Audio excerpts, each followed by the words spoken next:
Salut à tous, c'est Florian d'IT Connect. Aujourd'hui, nous allons apprendre à mettre en place un serveur de messagerie Microsoft Exchange Server 2019 sur une machine qui va tourner, elle, sous Windows Server 2022. Alors avant de vous montrer comment installer Microsoft Exchange, je vais vous faire une petite introduction théorique. Nous verrons ce que c'est Exchange, nous verrons un petit peu l'historique, mais aussi quels sont les prérequis.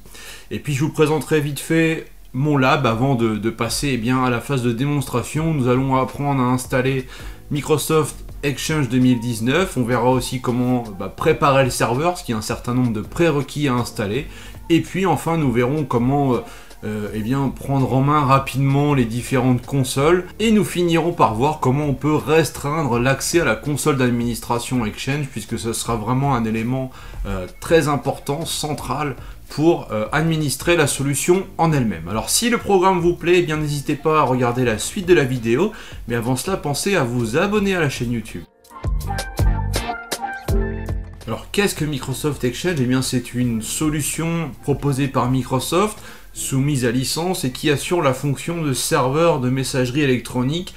Sauf que derrière ce terme de serveur de messagerie électronique, il y a aussi un aspect collaboratif, puisque Exchange est une solution relativement complète qui va d'abord permettre la gestion des emails. Donc chaque utilisateur pourra avoir sa boîte aux lettres personnelle. On aura aussi la notion de boîte aux lettres partagée, mais aussi chaque utilisateur pourra avoir des contacts, mais également son propre calendrier. Il y a aussi toute cette notion de liste de distribution pour que quand on envoie un mail à un groupe, il soit envoyé à un certain nombre de personnes. Et tout cela finalement est lié à l'Active Directory, puisque ça fait partie des prérequis, des dépendances, et tout ça va être lié. Alors Exchange Server s'installe sur Windows Server et uniquement sur Windows Server, que ce soit sur un serveur physique, sur une machine virtuelle, voire même sur une machine virtuelle qui est dans le cloud. D'ailleurs pour cette démo, moi je vais utiliser une machine virtuelle qui est sur le cloud Azure. Alors on a en termes d'alternatives des solutions tierces qui ne sont pas du tout chez Microsoft, mais on a aussi, et on est obligé de la citer aujourd'hui, l'alternative Exchange Online qui est en fait intégrée directement à Microsoft 365 et qui permet d'utiliser un Exchange sans avoir besoin d'installer les serveurs, sans avoir besoin de le gérer au quotidien. Mais aujourd'hui, la solution Exchange que l'on installe soi-même et que l'on administre, que l'on gère et que l'on maintient dans le temps, reste une solution pérenne et utilisée encore par de nombreuses entreprises. Un rapide historique sur Microsoft Exchange, dont la première sortie en tant que serveur de messagerie, c'est Exchange Server 4.0 qui est sorti en 1996 après 3 ans de développement. Donc on voit que ce n'est pas un produit qui est récent et qui a continué d'évoluer avec le temps, notamment aussi en prenant en compte des nouveaux usages, puisque aujourd'hui c'est un serveur de messagerie qui nous permet d'avoir un webmail, qui nous permet d'avoir la synchronisation sur les smartphones, etc. Des fonctions qui sont depuis quelques années vraiment incontournables. Donc après on a eu différentes versions, la 5.0, la 5.5, et on a eu ensuite en 2000 Exchange Server 2000 qui était la première version à impliquer, à exiger la présence d'un annuaire Active Directory. Donc sans annuaire Active Directory on ne peut plus mettre en place de serveur Exchange. Et puis on a la dernière version, en tout cas la version qui est toujours d'actualité aujourd'hui, c'est Exchange Server 2019 qui est sorti en 2019 comme son nom l'indique. Et on est aujourd'hui la Cumulative Update 12. Donc on a sur le site de Microsoft en fait tout l'historique des mises à jour, des versions, avec à chaque fois les liens qui vont bien, avec le détail notamment des changements. Donc c'est cette version là que nous allons installer aujourd'hui sur notre serveur. Alors Exchange Server 2019 n'est pas du tout un produit en fin de vie, puisqu'il est maintenu par Microsoft, donc il y aura les mises à jour pour corriger des bugs, mais aussi pour corriger les failles de sécurité, jusqu'au 14 octobre 2025. Et c'est notamment en 2025 que Microsoft va sortir une nouvelle génération, une nouvelle version majeure d'Exchange. Donc on peut imaginer qu'en 2025 ce sera la sortie d'Exchange Server 2025, mais d'ici là c'est la version 2019 qui sera la plus récente, qui va continuer d'évoluer avec le temps, parce que Microsoft sort des mises à jour régulièrement. Et Exchange Server 2019 aujourd'hui est la version la plus proche de ce que l'on peut retrouver avec Exchange Online. Et elle est totalement compatible avec des scénarios hybrides. Donc on va être un serveur de messagerie Exchange local qui va être couplé avec Exchange Online. Parce que oui, ça ne veut pas dire, c'est pas parce qu'on utilise un serveur de messagerie en local on-premise que l'on installe soi-même que l'on ne peut pas bénéficier des services Microsoft 365. En ce qui concerne les prérequis d'Exchange Server 2019, je vous encourage à consulter la documentation de Microsoft qui est relativement complète et exhaustive sur le sujet, mais je vais quand même aborder certains points, notamment donc, à commencer par la partie processeur et RAM. Alors il faut vraiment se dire que c'est minimum 16 Go de RAM pour avoir quelque chose qui fonctionne déjà, qui tourne.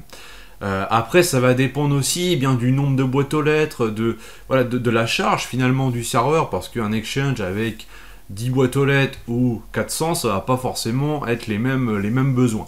Donc il faut dès le début bien dimensionner ça. Après si vous voulez faire seulement un test, je vous dis 16 Go de RAM c'est l'idéal. Vous pouvez descendre à 8, mais parfois ça peut être un petit peu compliqué. Et en termes de processeur, on supporte de l'AMD ou de l'Intel. Il faudra au moins minimum mettre 4 vCPU si c'est une machine virtuelle. En termes de stockage, là aussi ça va dépendre des besoins, parce que plus vous allez avoir d'utilisateurs, plus les boîtes aux lettres vont être conséquentes, éventuellement aussi en fonction des quotas que vous allez mettre en place, plus la base de données Exchange va prendre de la place. Donc en général, on a une partition pour le système et pour les binaires d'Exchange, donc c'est une partition NTFS, et on va retrouver une autre partition pour la base de données et les journaux, qu'on peut mettre soit en NTFS ou en REFS, donc au niveau du système de fichiers. On peut aussi avoir 3 partitions pour séparer la base de données et les logs. Ensuite, il faudra que le serveur soit membre du domaine Active Directory, et ce domaine Active Directory, il doit avoir que des contrôleurs de domaine au niveau de la forêt qui sont en Windows Server 2012 R2 au minimum, et donc ce qui implique aussi qu'en termes de niveau fonctionnel de forêt, faut être aussi au minimum en Windows Server 2012 R2. Donc voilà pour la première salve de prérequis. Maintenant je vais changer de slide et on voit qu'il y a encore d'autres choses qui vont venir s'ajouter. Alors là c'est plus pour la partie poste client, parce qu'en général on met en place un serveur Exchange, et côté poste client on va vouloir utiliser un client de messagerie ou alors le webmail, mais si on est plus sur la partie client de messagerie avec la suite Office, il faudra un minimum avoir un Microsoft Outlook en version 2013, donc de l'Office 2013 ou supérieur bien sûr. Il faudra aussi créer les enregistrements DNS correspondant à ce serveur Exchange et à votre domaine de messagerie, notamment un enregistrement MX qui va permettre de pointer vers, par exemple ici, mail.domaine.fr, et mail.domaine.fr, on a un enregistrement DNS de type A qui va permettre de renvoyer vers votre adresse IP publique. L'intérêt de faire ça, c'est que quand quelqu'un va vouloir envoyer un mail à votre entreprise en fonction de votre nom de domaine, ces enregistrements DNS là vont permettre de localiser votre serveur de messagerie et faire en sorte que le mail arrive jusqu'à votre serveur. Ça va également servir pour la partie webmail, même si là on pourrait créer un enregistrement DNS supplémentaire, par exemple qui serait webmail.domaine.fr, qui renverrait lui aussi vers l'IP public. Ensuite, en termes de plateforme, donc il nous faut un serveur sous Windows Server, ok, mais minimum soit donc du Windows Server 2019 ou du Windows Server 2022, puisque le 2022 est pris en charge depuis la CU12 d'Exchange Server 2019. Et puis, ça fait partie aussi des prérequis, il y a divers composants à installer sur le serveur avant de faire l'installation d'Exchange en lui-même. Et ça, c'est tout ce que l'on va voir ensuite dans la partie démo, où je vous montrerai les différents composants à installer. En ce qui concerne mon environnement pour la démo, j'ai 2 VM, AZ-ADDS, qui est un contrôleur de domaine pour le domaine itconnect.lan. C'est la VM que j'avais déployée dans une précédente vidéo, notamment le déploiement d'un contrôleur de domaine dans Azure. Et à ça, j'ai ajouté la VM AZ-Exchange, qui va devenir serveur de messagerie. Donc c'est une VM avec 16 Go de RAM et 4 vCPU ainsi que deux volumes, un pour le système et Exchange et un autre pour la base de données et les logs.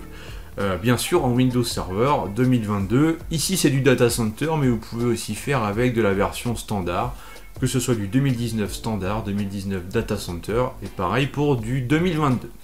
Alors maintenant qu'on a un petit peu posé les choses, que j'ai bien présenté bien Microsoft Exchange, les prérequis, mon environnement, tout ça, et bien on va passer à la phase de démonstration où on va installer un serveur Exchange pas à pas, en partant bien d'une machine virtuelle qui est quasiment vierge. Me voici connecté sur la VM AZ Exchange, qui est une machine virtuelle quasiment vierge, comme je le disais précédemment, dans le sens où je l'ai simplement intégrée au domaine Active Directory, qu'elle a une adresse IP fixe et qu'elle est configurée d'un point de vue DNS, et bien pour utiliser mon serveur AZ-ADDS, qui est le contrôleur de domaine du domaine itconnect.lan. Alors, la première des choses à faire, ça va être de préparer le domaine, le serveur, le futur serveur de messagerie, comme je le disais en introduction. Donc pour cela, on va avoir besoin de télécharger un certain nombre de composants. Il faudra aussi télécharger les sources d'installation de Exchange Server 2019, ici en Cumulative Update 12, donc ça fait un peu plus de 6 Go. Ensuite, il va falloir télécharger d'autres composants que l'on va installer dès maintenant, tout en sachant que dans la description de la vidéo, je vais vous mettre tous les liens qui vont bien pour faire les téléchargements, et vous avez aussi le tutoriel complet sur itconnect.fr qui reprend toutes les étapes une par une et pas à pas, avec aussi les liens de téléchargement, donc vous pouvez le prendre en appui de cette vidéo. La première des choses, ça va être d'installer le .NET Framework 4.8, mais logiquement sur un Windows Server 2022, il est déjà présent, donc on va quand même essayer de l'installer au cas où, mais normalement la VM va nous dire que ce n'est pas nécessaire sur cette version de Windows. Voilà, c'est bien le cas, donc ce n'est pas nécessaire d'aller plus loin, mais c'est mieux de le vérifier, surtout si vous l'installez sur un serveur qui a déjà un peu de vécu, sait-on jamais. Maintenant on va installer ce composant, donc c'est le Visual C++ 2012 redistributable. Et on va faire ensuite avec la version 2013 dans un second temps. On fait installer. C'est assez rapide à installer finalement tous ces petits composants, mais c'est indispensable pour le bon fonctionnement d'Exchange. Donc là voilà, je fais la version 2013, installer. On a ensuite l'UCM API 4.0 là qu'il faut installer aussi sur le serveur. Voilà, donc c'est pareil, chaque fois c'est des petits assistants. C'est très facile à installer, c'est juste un petit peu de temps à passer avant de pouvoir installer Exchange en tant que tel. Voilà. Une fois que c'est fait, on clique sur terminer. On va lancer une console PowerShell en tant qu'admin parce qu'on va maintenant installer l'ensemble des fonctionnalités qui sont listées ici. Donc il y a notamment de nombreuses consoles d'administration, mais aussi certains composants de Windows Server, notamment pour la partie web, puisqu'on a besoin d'un serveur web pour la console d'administration Exchange, mais aussi pour le webmail. Donc on envoie cette commande, ça on aurait pu le faire après lors de l'installation d'Exchange. Moi je préfère le faire en amont, comme ça après on installe vraiment que la partie serveur de messagerie et tous les prérequis sont déjà en place. Donc cette commande, je ne l'ai pas sortie du chapeau, elle est donnée dans la documentation de Microsoft dans la partie prérequis. Donc l'installation est normalement assez rapide. Et une fois que ça va être fait, on va pouvoir passer à l'étape suivante. Il nous reste en fait une seule étape en matière de prérequis avant de pouvoir passer à l'installation d'Exchange. Voilà, l'installation des fonctionnalités est terminée. On va passer dans le navigateur de manière à télécharger le module URL Rewrite pour 2IS. Donc c'est le module réécriture pour le serveur web de Microsoft. Et donc on va télécharger cette extension qui va venir se greffer directement dans le serveur web. Donc là je télécharge l'exé, je le lance. On va procéder à son installation via la Web Platform Installer, donc qui est l'outil permettant d'ajouter des modules à 2IS. Voilà, on valide, et là donc il est en train de faire le nécessaire. En attendant, on peut aller dans la partie paramètres, puisqu'il est important, avant de lancer l'installation d'Exchange, éventuellement d'installer les dernières mises à jour de Windows. mais aussi de redémarrer le serveur, parce que si vous avez par exemple une mise à jour qui est installée mais que vous n'avez pas fait le redémarrage, quand vous allez installer Exchange, ça va planter parce qu'il va vous dire il faut finaliser, il y a un redémarrage en attente, je ne peux pas installer Exchange. Donc c'est important de faire les dernières mises à jour avant, de redémarrer le serveur. Voilà, donc là il a installé le module pour 2IS, donc je fais exit. Là il ne me reste plus qu'à finaliser l'installation des mises à jour Windows pour pouvoir, après redémarrage, procéder à l'installation d'Exchange. Nous allons maintenant procéder à l'installation d'Exchange Server 2019. Donc on va monter l'image ISO téléchargée, donc qui correspond aux sources d'installation, voilà. Il faut au préalable se connecter sur votre serveur avec un compte qui est administrateur du domaine Active Directory pour avoir les droits suffisants, puisque Exchange va procéder à la création de différents groupes et notamment aussi à une mise à jour du schéma Active Directory. Donc sans un niveau de droit suffisant, l'installation ne pourra pas être effectuée. Une fois qu'on a monté l'image ISO, on fait un clic droit sur le Setup, exécuter en tant qu'administrateur, voilà, et ça va nous lancer un assistant d'installation d'Exchange. Vous allez voir, l'assistant en lui-même est relativement facile et simple à suivre. Là, c'est plus une question de quelques clics, on va voir. Première étape, voulez-vous vérifier la présence de mise à jour? On peut toujours essayer, donc on laisse comme ça et on fait Next. Donc là, il va regarder s'il y a des mises à jour, et il n'y en a pas. On fait Next.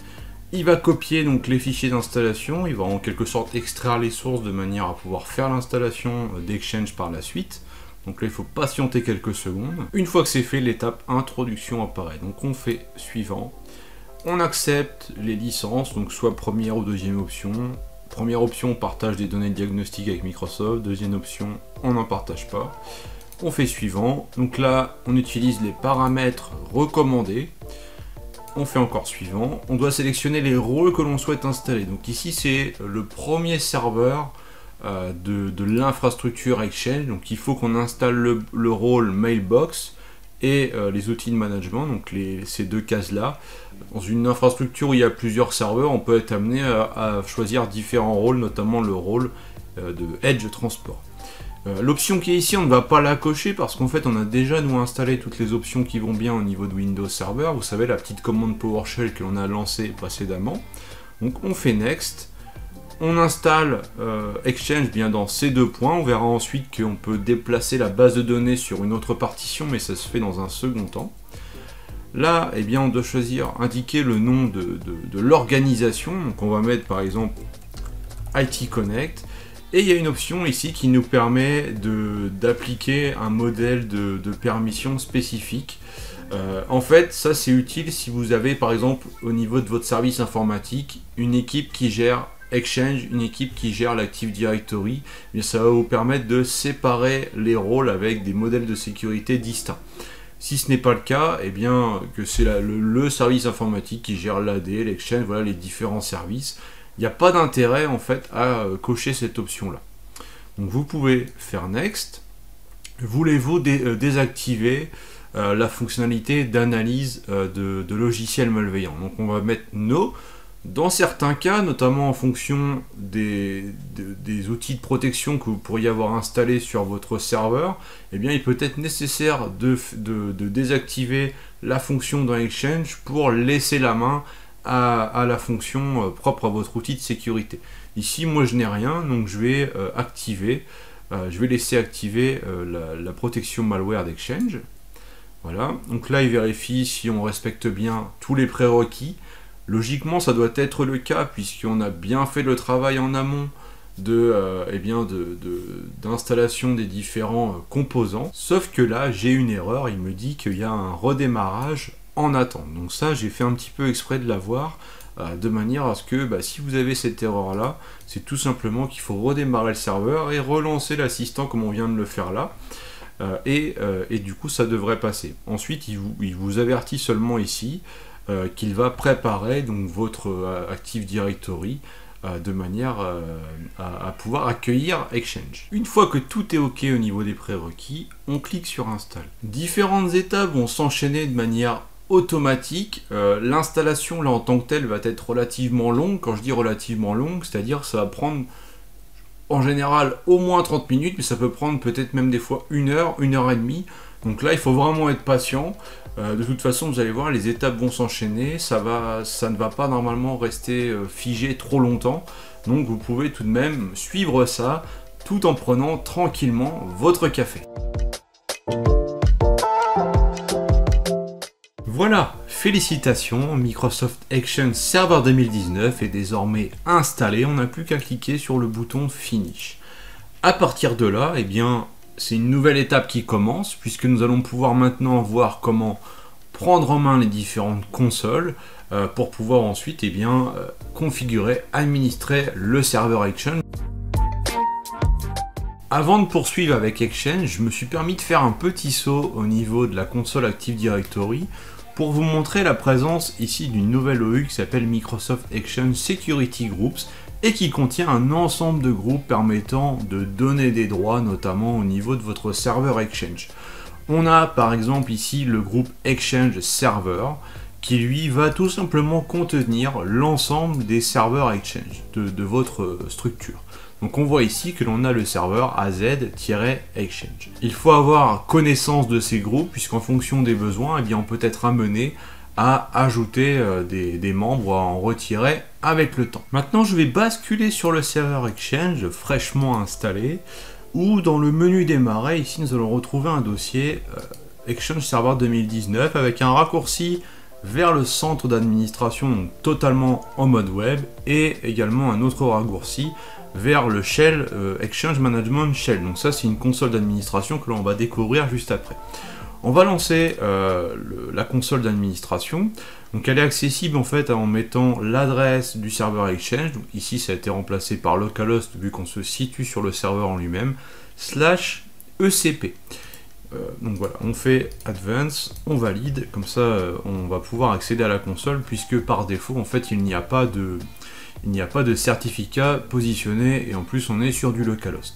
Donc là on va s'authentifier avec un compte qui est administrateur du domaine puisqu'il aura implicitement les droits d'administrer le serveur Exchange. Voilà, on indique nos informations de connexion comme ceci, on valide et nous sommes connectés à l'Exchange Admin Center qui est vraiment l'endroit indispensable pour gérer les boîtes aux lettres, comme ici on peut voir qu'il n'y a qu'une seule boîte aux lettres, pour gérer les groupes, les ressources, les contacts, les boîtes partagées, tout ce qui va être migration aussi, gérer les permissions, tout ce qui va être aussi les flux de courrier, donc les règles, notamment si vous faites une règle de transfert de mail, les différents domaines acceptés. Donc on voit ici qu'il a repris uniquement mon domaine Active Directory, les serveurs Exchange avec à chaque fois leur base de données, la gestion des certificats. Voilà, c'est vraiment très large. Je ne peux pas tout vous montrer dans cette vidéo d'installation.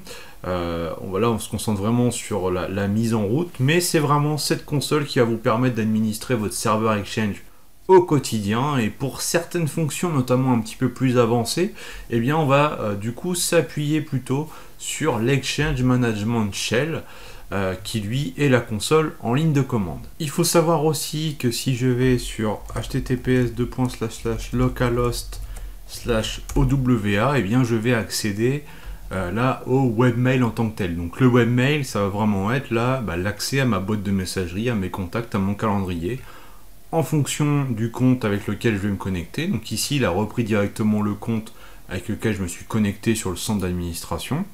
À la première connexion, donc il faudra choisir un fuseau horaire et une langue. On clique sur Save et là, je vais accéder à ma boîte aux lettres. Donc là, c'est vraiment la boîte aux lettres propre à mon utilisateur qui, pour le coup, bénéficie seulement pour l'instant d'une adresse mail qui va être adm_florian@itconnect.lan, ce qui va être uniquement utilisable en local et ce qui va pas forcément correspondre vraiment à un usage en production. Donc on va voir après comment on peut créer un utilisateur avec une boîte aux lettres et un domaine personnalisé au niveau d'Exchange. Pour le moment, on va faire une tâche plutôt d'administration puisque l'on va déplacer la base de données Exchange qui est pour l'instant sur le C2 point de mon serveur vers la partition ici MS Exchange où il y avait mes sources. Donc je vais créer ici un dossier que je vais appeler Exchange DB et c'est ici que je vais venir stocker à la fois la base de données et les journaux d'Exchange pour les stocker sur une partition différente vis-à-vis du système et des binaires Exchange en tant que tel. Parce que pour le moment, en fait, mes informations sont bien dans ces deux points, comme je disais, donc dans le dossier d'installation d'Exchange, dans un répertoire qui s'appelle Mailbox Database, avec derrière un ID aléatoire. Et on a ici toutes les informations. Alors, pour pouvoir déplacer ça, eh bien, ce qu'on va faire, c'est ouvrir le shell d'Exchange, donc ici, qu'on va retrouver dans le menu démarrer, et on va devoir exécuter quelques commandes pour eh bien, le déplacer. On va commencer par faire un get-mailbox database pour récupérer le nom exact. Donc on va rejouer la commande ensuite, et on va préciser eh bien, le nom qui est ici, puisque ce qu'on va faire déjà, c'est renommer. On va renommer cette boîte aux lettres, parce qu'en fait le nom là n'est pas très parlant. Donc, je vais faire un set mailbox database et je vais l'appeler par exemple db IT Connect. Voilà. Donc je vais envoyer cette commande, ça va déjà me permettre de la renommer, ce qui sera visible aussi au niveau du centre d'administration Exchange avec un nom un peu plus sympa. Une fois que ça se sera fait, eh bien, on va la déplacer vers le nouvel emplacement.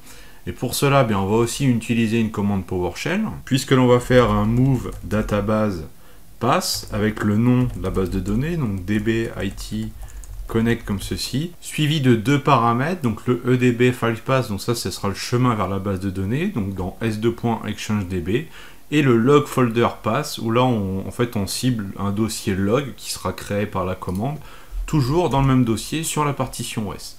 Donc là, on va faire A pour tout valider. Il me demande si je veux valider eh bien, le déplacement de la base de données. Il me dit aussi qu'elle doit être temporairement démontée, ce qui signifie qu'elle est inaccessible le temps de cette opération. L'avantage de le faire dès maintenant, c'est qu'on est en phase de mise en place, que le serveur, pour l'instant la base elle est très légère parce qu'il n'y a quasiment rien dessus, donc c'est une opération qui va se faire très rapidement, alors que si on fait ça par la suite quand on a déjà des boîtes aux lettres et plein de mails, et en fait ça va être beaucoup plus lourd, beaucoup plus contraignant, d'autant plus si on est en production. Donc là, voilà, je viens de faire l'opération de déplacement donc pour la base de données et pour les logs. Si je vais maintenant sur mon serveur dans S2. Dans ExchangeDB, j'ai mon dossier log avec les journaux, voilà, qu'on avait tout à l'heure dans ces deux points, et la base de données qui est bien arrivée ici avec le nom mailbox itconnect.edb. Au niveau de mon serveur, enfin de l'interface d'administration ici, si je vais dans la partie serveur, database, et bien ici si je rafraîchis, voilà, c'est passé en mode db-itconnect, et j'ai bien le statut monté, donc tout va bien, ma base a été déplacée, elle est montée, elle est opérationnelle et utilisable par mon serveur Exchange. Nous allons maintenant apprendre à créer un nouvel utilisateur, donc une nouvelle boîte aux lettres, en plus de celle qui est déjà ici, sauf que là maintenant on va utiliser un nom de domaine personnalisé. Donc on va aller dans Mailflow à gauche et on va venir ajouter un domaine ici dans la partie domaine accepté. On clique sur le plus, on indique un nom, donc ici moi ça sera florianburnel.fr, donc le domaine que j'ai utilisé pour cette démo et que j'ai renseigné au niveau DNS et tout ça. Parce que itconnect.fr est déjà utilisé. Donc là le domaine donc accepté, fait autorité, ok, enregistré. J'enregistre, et là mon domaine apparaît bien ici. Je vais le définir maintenant par défaut, donc je le modifie, et je fais ici définir ce domaine comme domaine par défaut, parce que je veux vraiment que mes boîtes aux lettres utilisent ce domaine par défaut. Maintenant, il faut aller dans la partie politique des adresses mail. Ici, on va modifier la politique par défaut, de manière à changer le format par défaut de l'adresse de courrier. Ici, on voit que de base, c'est un SMTP en @itconnect.lan. Moi, je voudrais que ce soit plutôt un @florianburnel.fr comme ceci. Donc je remplace, je valide. Ensuite, au niveau de appliquer à, eh bien on va appliquer à tous les types de destinataires, mais on aurait très bien pu créer une autre politique pour cibler uniquement certains éléments. On fait enregistrer, ok, voilà. Maintenant on va aller dans ici dans Recipient, on va créer une nouvelle boîte aux lettres. Donc je fais plus user mailbox. Soit on crée un utilisateur dans l'Active Directory comme ici, ou on fait utilisateur existant et on va chercher un utilisateur dans l'AD directement. Sachant que tout est lié entre Exchange et l'AD, quand on crée une boîte aux lettres à partir d'Exchange, ça crée un utilisateur dans l'AD. quand on supprime dans Exchange, ça supprime aussi dans l'AD. Donc ça c'est important. Au niveau des informations, je vais me faire une boîte contact. Donc je mets prénom contact, je vais rien mettre d'autre, seulement contact comme ça ici. Là je fais contact. Ici donc le nom d'ouverture de session de l'utilisateur, contact@itconnect.lan. Là on parle vraiment du nom d'ouverture de session au niveau Active Directory. On pourrait le mettre en florianburnel.fr également, mais il faudrait déclarer un nouveau suffixe UPN au niveau de l'Active Directory via la console domaine et approbation. On définit donc le mot de passe de ce compte, donc je mets un mot de passe, voilà, je fais enregistrer, et là on peut voir que l'adresse mail de ce compte, contact, c'est contact@florianburnel.fr. Ça a été directement mis en tant qu'adresse de courrier principale pour ce compte, grâce à ce que l'on a fait précédemment au moment d'ajouter le domaine et de modifier la politique de l'Exchange. Et à partir de là, cette boîte aux lettres pour cet utilisateur a été créée, et au niveau de l'Active Directory, je vais pouvoir ici retrouver dans Users mon utilisateur contact qui est associé à l'adresse mail contact@florianburnel.fr. Maintenant, pour terminer l'installation d'Exchange et cette introduction à Exchange Server 2019, nous allons voir comment restreindre l'accès au centre d'administration Exchange. Par défaut, le centre d'administration Exchange est accessible depuis n'importe où. Là, je suis en localhost sur le serveur, j'y accède, mais depuis l'extérieur, je mets l'adresse du webmail, sauf qu'au lieu de mettre /OWA, je mets /ECP, et puis je peux y accéder. Donc potentiellement, n'importe qui connaît l'adresse de mon webmail pourra tenter de se connecter, pourra essayer de s'authentifier et d'accéder au centre d'administration d'Exchange. Quand on connaît le niveau de criticité de cette interface, il vaut mieux la protéger, restreindre l'accès soit en local, soit à quelques adresses IP, soit à un VLAN spécifique, un VLAN de management par exemple. Alors pour effectuer cette configuration là, il y a plusieurs façons de faire. On peut jouer directement avec la configuration de 2IS ou créer une règle basée sur l'accès au niveau d'Exchange. Donc avec Exchange Server 2019, on peut faire une règle basée sur l'accès. C'est la méthode que je vais vous montrer ici. Donc on va ouvrir l'Exchange Management Shell et on va commencer par lister les règles. Donc on va faire un get client access rule. On voit que par défaut il n'y a pas de règle. Donc nous on va en créer une pour restreindre l'accès à la console d'administration d'Exchange qui est pris en compte nativement par les commandes PowerShell. Ce que nous dit Microsoft dans sa doc, c'est qu'on doit commencer par créer une règle avec la priorité 1 pour autoriser l'accès en remote PowerShell, de manière à ce que si on fait une mauvaise manipulation, on ne se coupe pas la main, on ne perd pas l'accès à la console Exchange, auquel cas on se retrouverait vraiment bloqué et dans une situation embarrassante si on fait une règle et qu'on se trompe sur la règle. Donc là, voilà, j'ai créé cette première règle. Maintenant, je vais créer une seconde règle qui va me permettre d'autoriser l'accès uniquement aux clients du réseau 10.10.100.0/24. Donc pour cela, on va positionner un accès refusé à l'Exchange Admin Center. Donc on voit que c'est vraiment au niveau des paramètres PowerShell des valeurs qui existent déjà. Et on va faire un except, donc sauf aux clients qui appartiennent à la plage d'adresse IP qui est ici, donc qui correspond à mon réseau de management où j'ai mes serveurs, notamment ce serveur là. Donc voilà, j'ai fait ma règle. Si je fais get client access rule, j'ai bien mes deux règles qui sont ici. Maintenant que la règle est en place, je vais accéder depuis l'extérieur à mon centre d'administration Exchange, voilà. Et je vais me loguer avec un compte qui existe. Voilà, donc je me connecte avec le compte, et là il me dit que l'accès au centre d'administration Exchange a été bloqué par mon organisation pour des raisons de sécurité. Il me propose d'aller sur le webmail. Donc en fait, là ça veut dire que, malgré que mes identifiants ils sont bons, je n'ai pas le droit d'accéder au centre d'administration Exchange parce que je ne me trouve pas sur le réseau en 10.10.100.0/24 et donc je ne peux pas accéder au centre d'administration même si mes identifiants sont corrects. Donc voilà le type de restriction que l'on peut mettre en place simplement avec, voilà, on a vu ces 2-3 commandes PowerShell et ça permet de protéger le centre d'admin Exchange parce que je vous déconseille fortement de le laisser ouvert sur l'extérieur, on va dire. Donc ça c'est une manière de faire. Il y a une autre manière de faire, c'est directement des règles dans 2IS au niveau du site en mettant des restrictions par adresse IP, et ça avait l'avantage de fonctionner sur les anciennes versions d'Exchange. Voilà, donc il y a deux manières de faire. Je vous mettrai de toute façon tous les liens qui vont bien dans la description de la vidéo. Voilà, nous venons de voir comment mettre en place un serveur de messagerie Exchange Server 2019. Alors oui, on a fait l'installation des prérequis, l'installation d'Exchange Server, et puis on a fait quelques manipulations au niveau de la console d'administration. On pourrait aller beaucoup plus loin, c'est vraiment un sujet très vaste. Alors n'hésitez pas à me dire si ça vous intéresse, si vous souhaitez que j'aille un petit peu plus loin, notamment dans la partie administration d'Exchange. En tout cas, là vous avez normalement une bonne base d'informations pour débuter avec Exchange. Alors en attendant une prochaine vidéo, n'hésitez pas à liker celle-ci, à la partager au maximum, et on se retrouve très vite. Ciao.